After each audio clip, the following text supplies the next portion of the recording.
Саламаттар достор, шақырыңыздар көріп отқаныңыздар 4.904 трактордың тұрған авалы бұл кичик моз.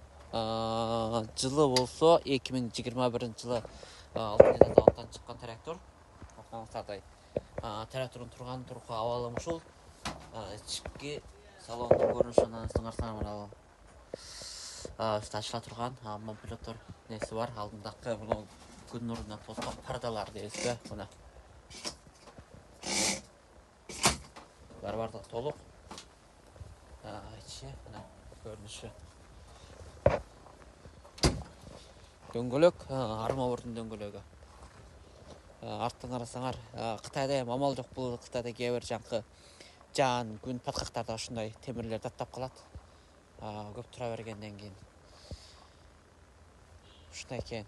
Эгер кимге ушундай трактор арзан десеңер, алсаңар болот. 2021 жылкы Кыргызстанга жетиши $13.000. 2021 жылынын $1.904 $13.000 менен Кыргызстанга жетип туруштук бар.